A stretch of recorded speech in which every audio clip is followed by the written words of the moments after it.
hello and welcome back हैन फेरि पनि उपस्थित भइसकेको छु तपाईहरुको साथमा बिजिकेसी अफिसियल र आज म सिम्पली तपाईहरुलाई कसरी चाहिँ हामीले चाहिँ OBS मा चाहिँ च्याट बक्स अथवा हामीले चाहिँ आफ्नो लोगो चाहिँ कसरी सेटअप गर्न सक्छौं मैले चाहिँ सिम्पली आज चाहिँ तपाईहरुलाई आफ्नो त्यसमा चाहिँ च्याट बक्स चाहिँ कसरी सेटअप गर्ने लाइक स्ट्रिम OBS त्यो चाहिँ म तपाईहरुलाई भन्छु र सिम्पली त्यसको लागि चाहिँ तपाईहरुले सुरुमा त OBS स्टुडियो भन्ने डाउनलोड गर्नु पर्ने छ हैन कतिको लागि हो त्यो चाहिँ तपाईहरुले यहाँ चाहिँ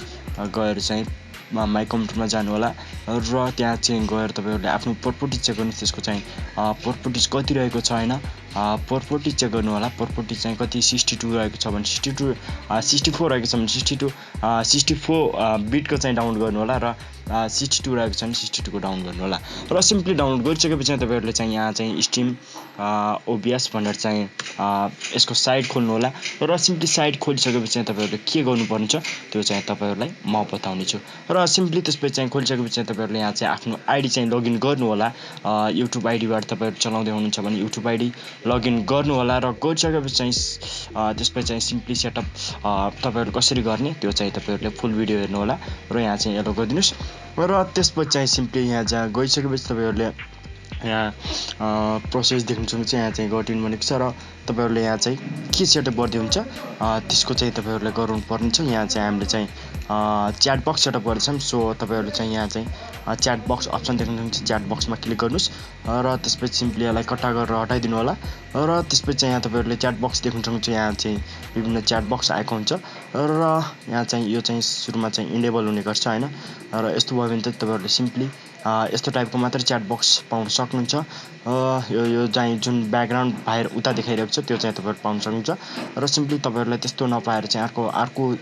खालको यस्तो खालको चाहिँ तपाईहरुलाई पाउनु मात्र यो बाहिरको मात्रै पाउनु मन छ भने चाहिँ तपाईहरुले यहाँ चाहिँ अरु कुन टाइपको तपाईहरुले चाहिएको छ त्यो चाहिँ तपाईहरुले सिलेक्ट गर्न सक्नुहुन्छ र त्यसपछि चाहिँ सेटअप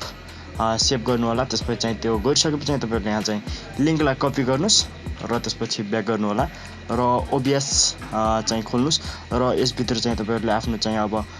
डिस्प्ले भित्र चाहिँ तपाईहरुले आफ्नो च्याट बक्स भित्र गएर चाहिँ यहाँ चाहिँ तपाईहरुले यहाँ चाहिँ आफ्नो लिंक